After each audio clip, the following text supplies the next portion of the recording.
Welcome to TPM Vid's Disney Beat, where we talk about all things Disney.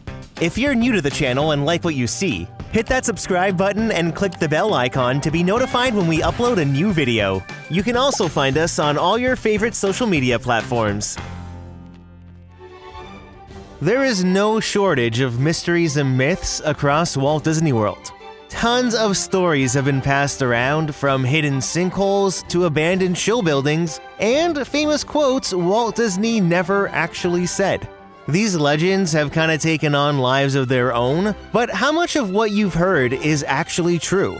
Well, sit back, because today we're going to go through some Disney history at Epcot to discuss and debunk 5 Disney World myths. Number 5. Over at Dreamer's Point in World Celebration, one of Walt Disney's quotes is inscribed on the plaque. You can find Walt Disney quotes on everything from construction walls to merchandise. Now, you've probably seen the quote, "If you can dream it, you can do it," attributed to Walt Disney a couple of times. Following the themes of determination, optimism, and dreaming big, it does sound like something Walt Disney would have said. Only it's just a myth and it is not true. Disney's very own D23 even confirmed that it was never said publicly by Walt Disney. The quote is actually attributed to Disney Imagineer Tom Fitzgerald. The surprising thing is that he didn't even have the original idea, and it all starts here at Epcot with Horizons. Step into the future in Horizons.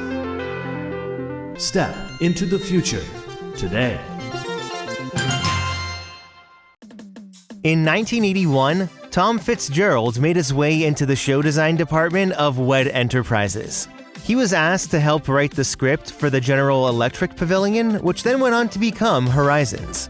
When Fitzgerald became the main story writer for the attraction, it was already settled that the ride would focus on what the future could and would look like. So he came up with the tagline, "If we can dream it, we can do it." Coupled with GE's tagline at the time, which was "We bring good things to life," these mottos became the underlying theme for the attraction. When Horizons opened in October of 1983, one of the first things you saw when you entered the building were the words, "If we can dream it, we can do it." Even the Horizons theme song opens with these lyrics.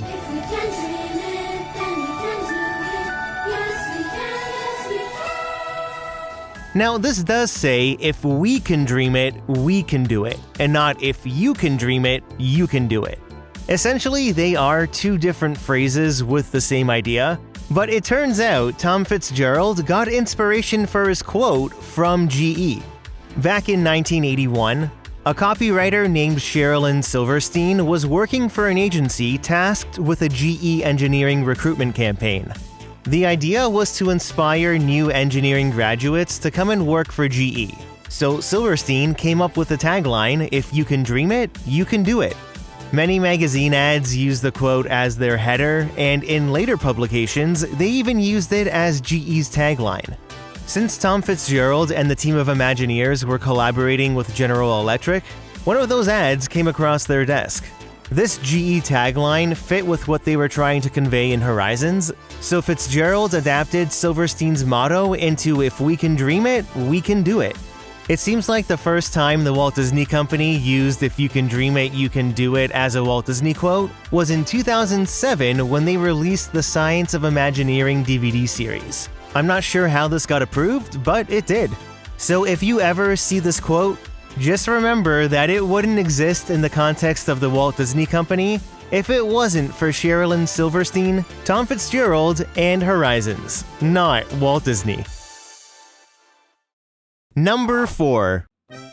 World Showcase is always full of so much life, especially at the Germany Pavilion. As they celebrate Oktoberfest, you can take in the music, shop, and grab some delicious food. But the one thing missing is a ride. Well, Imagineers originally planned for an attraction in the pavilion called the German River Cruise or the Rhine River Cruise. The common rumor is that the entire show building for the ride was built and then Disney just abandoned it, but only part of that is true. See, the Rhine River Cruise was designed as a water-based dark ride that would take guests on a scenic journey down Germany's most famous rivers. Taking you on a ride under the moonlight, you'd travel past German towns, the countryside, castles, and other historical landmarks. It looked like a promising concept, but due to the scope and scale of building Epcot, time was not on their side and construction was falling very behind. So it was decided that the Rhine River Cruise would be part of Phase 2 for World Showcase. That meant when Epcot opened on October 1st, 1982, only part of the Rhine River Cruise show building was completed. This is the original layout of the pavilion, and the gray section is where the ride was supposed to be. When we overlay this section onto Google Maps, the show building is really only this section in green. It would have housed the load and unload stations, but today, it's just used for maintenance storage. Most of what was actually built for the Germany Pavilion wasn't even for the ride.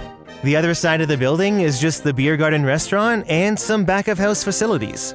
Only this small little section here would have held some of the ride's flume. Well, like many of the World Showcase pavilions, Phase 2 never happened and the Rhine River Cruise was cancelled. It's a real shame because this ride would have complemented the nighttime atmosphere of Beer Garden so well. Part of the ride's exit was meant to pass along the side of the restaurant, and it would have been in this area where the buffet stations are today. Outside, this window to the right would have been the doorway out, but if we pan to the right, one of the only reminders left of the Rhine River Cruise is this mural that covers the back wall. This is actually where the entrance of the ride was supposed to be, and Disney just covered it up. It's pretty ironic that it's a painting of a German river traveling through the countryside with a couple of famous German castles, sort of like what we would have seen on the Rhine River Cruise. Although Disney has never spoken about the attraction again, it's really unfortunate that this one never left the dock and made it into Epcot. Realistically, at this point, if a ride ever does get built in the Germany Pavilion, it'll probably be some sort of tangled boat ride to tie in with the rest of the IP synergy in World Showcase. For now though, we'll just have to settle with this mural of the German countryside instead. Number 3. From across World Showcase Lagoon, you can spot the Swan and Dolphin Resort peeking out of the skyline. They have been in view since 1990 with the Walt Disney World Swan opening in January and the Walt Disney World Dolphin opening in June. Now, if you ever looked up at the towering Dolphin Hotel, you've probably noticed that big, dark rectangle etched into the building. For years, there's been a long-time legend that this was supposed to be the opening for the monorail. It would pass right through the hotel just like it does at Disney's contemporary resort. It's a fun rumor that sounds sort of plausible, but it is not true. That space was never meant for the monorail, and it's part of the original story Michael Graves came up with when designing the hotel. The Walt Disney World Dolphin was imagined as an island rising out of the sea. The pyramid shape mirrors a mountain that's burst up from the ocean. The dark rectangle actually represents the moment that burst occurred underground. Then down below, the cascading shell fountains complete the illusion of water spilling off the mountain. There was never a single drawing or permit showing a monorail traveling through the hotel. So this is really just a case of misunderstanding post-modern architecture. Now, in researching the topic, the origins of the rumor seem to point to the original contract between Disney and Tishman, who was the developer of the hotels. Part of the agreement was that the Swan and Dolphin would be connected to Walt Disney World's transportation system. At the time, many interpreted this as an extension of the monorail, but Michael Eisner fulfilled the transportation clause with boats and buses. So that is the main reason why people thought this dark rectangular void was meant for the monorail. These kind of myths and rumors spread very quickly, but it's not the only one surrounding these two iconic buildings. From across Crescent Lake, the Walt Disney World Swan looks like it's covered in waves, whereas the Dolphin is patterned with palm leaves. Because of that, people have believed that the statues ended up on the wrong buildings. Well, there are many documented conversations with Michael Graves where he explained that everything is exactly where it is supposed to be. In the story of the resort, the mountain that emerged from the dolphin sends water across the lake towards the swan, splashing the waves against the building.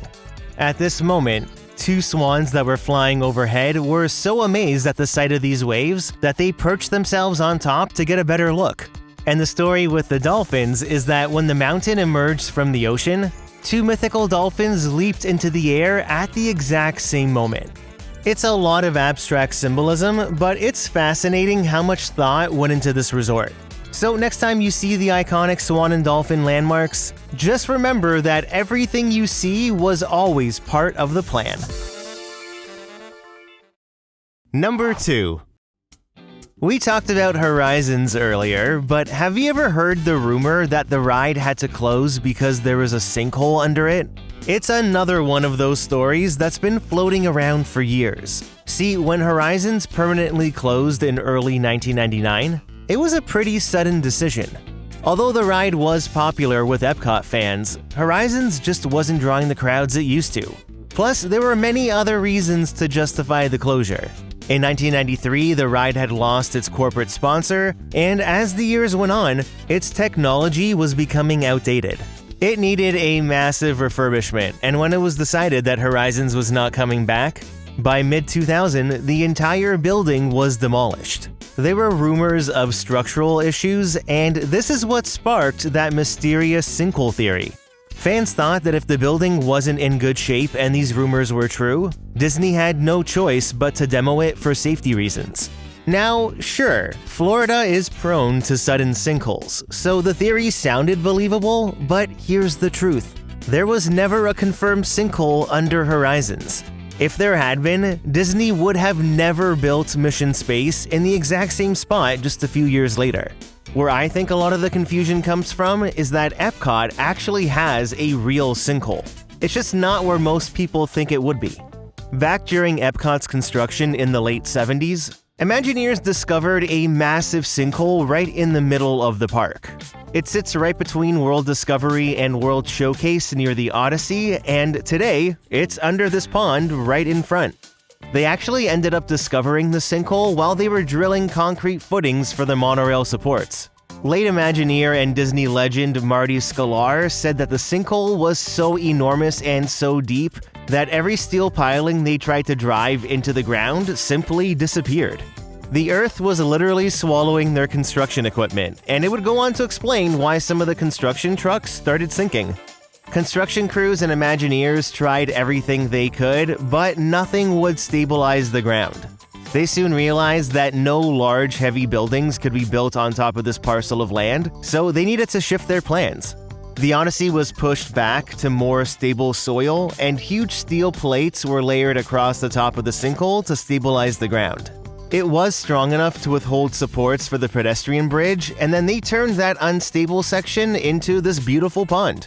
So this tranquil stretch of water you walk across isn't just there for decoration. It's literally hiding part of a sinkhole. And that's right, it's only part of the sinkhole that sits in this pond. The rest of it is under a portion of World Showcase Lagoon. According to former Imagineer Joe Rohde, the size of the lagoon is only as big as it is because they had to account for the sinkhole. This made the lagoon much wider than what was originally planned. So next time someone tells you that Epcot has a sinkhole, just remember it has nothing to do with Horizons and it's just quietly sitting under the glistening water. Number 1. When you ride Living with the Land, the narration proudly mentions that the fruits, vegetables, and fish you see on the ride are served in the land's restaurants. These crops taste as good as they look.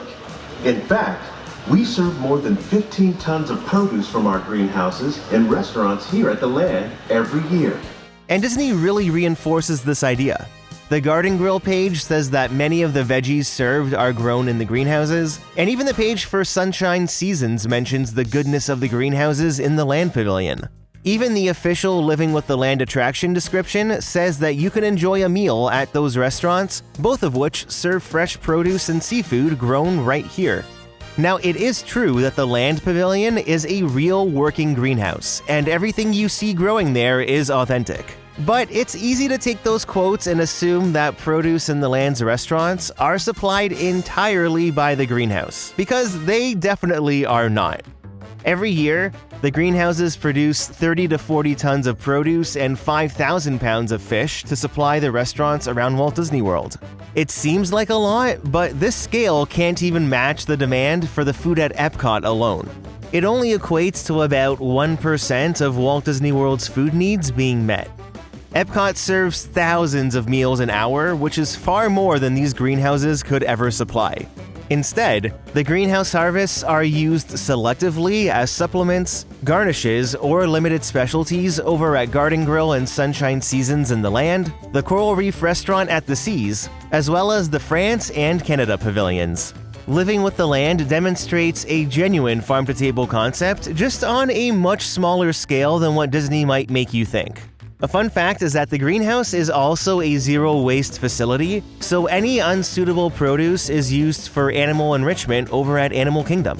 So yeah, that salad at Garden Grill or the fish at Coral Reef Restaurant may have come from Living with the Land, but there's a better chance that it didn't.